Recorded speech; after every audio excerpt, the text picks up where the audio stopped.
A headline in the Herald, one that we are fully behind. No littering should be council's motto.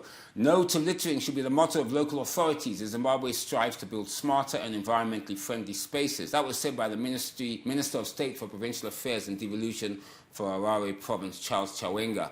In a joint initiative with the RBZ, the minister spearheaded the cleanup campaign for the first Friday of this month, coinciding with the ongoing awareness campaign of the recently launched Zimbabwe Gold ZIG currency. Guys, we need to stop littering. It isn't just about the cleanliness of our streets. It's also that litter, particularly the bottles, the plastic, is also getting into our water sources. I mean, I just go to Lake Chivero, go to any water source around the country, you'll see plastic, you'll see bottles, you'll see wrappers floating around. So I think it's about time that we started becoming environmentally aware of our recycling of our rubbish, putting it into different bins. I think that's something that I would call for going forward. It's hard to do, but once it's done, we'll really benefit environmentally and, of course, in our living spaces. And moving on to the Chronicle, family demands answers after mother and son burnt to ashes. A phone call on early Tuesday morning on April 16 shattered Mrs. Simangele Sivanda's world. A neighbor informed her that her mother's bedroom had been ravaged by a fire the night before. The news struck a devastating blow. She knew instantly that her elderly mother and a physically challenged brother, Kurunev, escaped the blaze. You know, that's a terrible story.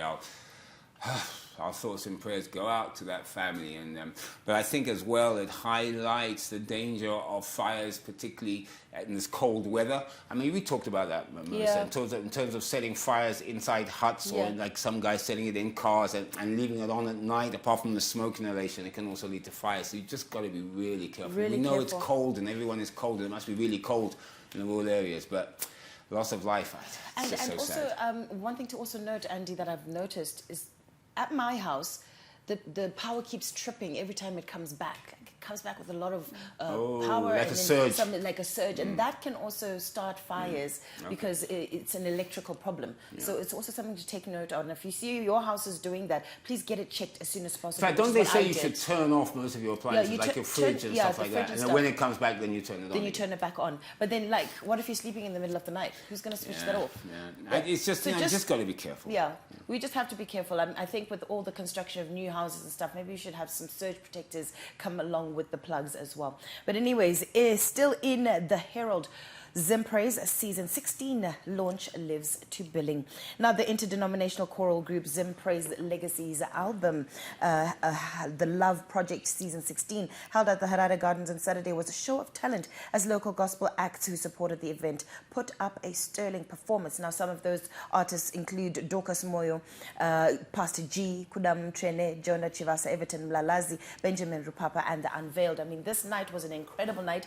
Lots of people attended, and it was under the stars. The theme was under the stars. So it was a great night to worship the Lord in the Harare Gardens. A great turnout that was. Konapo Konapo, Ipapo Ipapo pa ZTN Prime, DSTV channel 294, the place to be.